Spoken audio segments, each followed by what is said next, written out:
ویلیورسٹی کے پروگرام کیسے میں آپ کا استقبال ہے۔ میں ہوں آپ کا میزبان شارق علی۔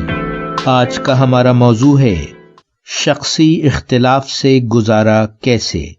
کسی ایسے شخص کے ساتھ کام کرنا یا رشتہ بحال رکھنا بعض اوقات بہت مشکل مرحلہ ہوتا ہے، جس کی شخصیت ہماری شخصیت سے بہت مختلف ہو، بلکہ متنازعہ بھی۔ اس پرسنالٹی کلیش یا شخصی اختلاف کی وجہ سوچنے کا انداز، رویہ یا زندگی گزارنے کے بنیادی فلسفے میں پائے جانے والا اختلاف ہو سکتا ہے۔ زندگی اور حالات کی مجبوری یہ ہے کہ بعض اوقات ہمیں ایسی صورتحال میں کسی نہ کسی طور گزارا کرنا ہوتا ہے۔ آئیے کچھ دیر کے لیے ہم اپنی توجہ کو اس بات پر مرکوز کریں کہ ایسی صورتحال میں دانش مند طرز عمل کیا ہوگا۔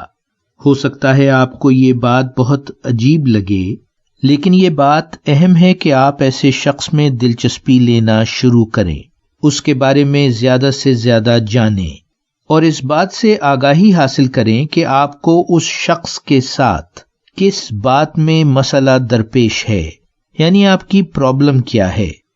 کہیں ایسا تو نہیں کہ اس شخص سے آپ کی حد سے بڑھی ہوئی توقعات بنیادی مسئلہ ہیں، یا نظریاتی اختلاف۔ ہو سکتا ہے کہ آپ اس بنیاد تک پہنچ کر جب اس کا تجزیہ کریں تو آپ کو یہ اختلاف بہت بچکانہ یا احمقانہ محسوس ہو۔ کہیں ایسا تو نہیں کہ کسی ماضی کے تلخ تجربے کو یا سنی ہوئی کسی افواہ کو بنیاد بنا کر آپ نے اس شخص کو ناپسندیدہ قرار دیا ہو، لیکن یہ بھی ہو سکتا ہے کہ اختلاف حقیقت پر مبنی ہو۔ جب آپ یہ تجزیہ مکمل کر چکے ہوں تو اپنے طرز عمل پر نگاہ ڈالیے۔ کہیں ایسا تو نہیں کہ آپ کی منفی رائے آپ کے طرز عمل کو بھی منفی بنا دیتی ہے اور آپ ایسے شخص کو مثبت رویے کی گنجائش ہی نہیں دیتے۔ ہو سکتا ہے آپ کسی محفل میں بیٹھ کر اس کی رائے کو یکسر رد کر دیتے ہوں۔ کوشش کر کے اس کی بات ذرا غور سے سنیے، اس میں مثبت پہلوؤں کو تلاش کیجیے، اس کے نقطۂ نظر کو سمجھنے کی کوشش کیجیے۔ درگزر سے کام لے کر ایک انسان کی حیثیت سے اسے ایک اور موقع دیجیے۔ صرف اپنے سچ کو سچ نہ سمجھیے، بلکہ اس کے سچ پر بھی غور کیجیے۔ بعض اوقات غیر حقیقی اور منفی توقعات ہمیں مایوسی سے دوچار کرتی ہیں۔ ہم میں سے کوئی بھی شخص مکمل نہیں، نہ ہم اور نہ ہی وہ جس سے ہمارا شخصی اختلاف ہے۔ اگر ہم خود اپنے اور سامنے والے کے مثبت پہلوؤں پر نظر رکھیں اور ایسے منفی پہلوؤں کو نظر انداز کریں جو تنازع کا باعث ہیں، تو صورتحال بہتر ہو سکتی ہے۔ لوگوں کو جیسے کہ وہ ہیں قبول کرنا دانش مندی ہے۔ ایسا کر کے نہ صرف آپ دوسروں کو موقع فراہم کرتے ہیں، بلکہ خود اپنے اندر بھی منفی تناؤ کو کم کرتے ہیں۔ جب ہم دوسرے شخص کے مثبت پہلوؤں پر مرکوز ہو جائیں تو اس شخص سے ہمارا رشتہ خود بخود مثبت صورت اختیار کرنے لگتا ہے۔ بات چیت کے ذریعے سے ایک دوسرے سے واقف ہونا، ایک دوسرے کے پس منظر سے آگاہی حاصل کرنا تعلقات میں بہتری لا سکتا ہے۔ شخصی اختلاف کی صورت میں بحث و مباحثہ سے پرہیز اور اس کی جگہ عزت و احترام میں اضافہ ایسی انقلابی تبدیلی کا باعث بنے گا کہ آپ حیران رہ جائیں گے۔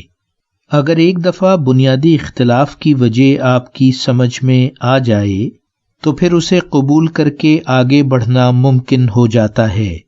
اگر ہم صرف مہذب اور خوش اخلاق ہونے اور پروفیشنل ہونے پر اپنے رویے کو مستحکم رکھیں اور ٹھنڈے دل و دماغ سے معاملات کو طے کریں اور یہ قبول کر لیں کہ ہم ہر قسم کے معاملات اور لوگوں کو اپنے قابو میں نہیں رکھ سکتے اور منفی صورتحال میں فوری طور پر ریئیکٹ کرنے سے پرہیز کریں، تو شخصی اختلاف کی حیثیت ثانوی ہو جاتی ہے۔ کوشش کیجیے کہ ایسے شخص کے ساتھ آپ کا رابطہ کم از کم ہو، لیکن اس رابطے کو اس قدر ضرور بحال رکھیے جتنی کہ اس کی ضرورت ہے۔ کسی محفل میں بیٹھیے تو اس شخص سے ذرا دور، بات کیجیے تو بہت سوچ سمجھ کر۔ کسی بھی طنزیہ بات یا ایسی بات جس کا کوئی اور مطلب نکالا جا سکتا ہو مت کیجیے۔ ایسی ہر تقریب میں جانا ضروری نہیں جہاں وہ موجود ہو۔ بعض اوقات ایسے متنازع شخص سے کسی غیر جانبدار شخص کی موجودگی میں گفتگو کرنا دانش مندی ہوتی ہے۔ کوشش کیجیے کہ ایسا غیر جانبدار شخص نہ آپ کا دوست ہو اور نہ اس کا، بلکہ وہ آپ کا باس یا کوئی ایسا کولیگ ہو سکتا ہے کہ جو قطعی طور پر غیر جانبدار ہے اور دونوں نقطۂ نظر میں انصاف کی حمایت کرے گا۔ ان چند تجاویز کے ساتھ اب آپ سے اجازت چاہوں گا۔ اپنا خیال رکھیے گا۔ ویلیو ورسٹی، شارق علی۔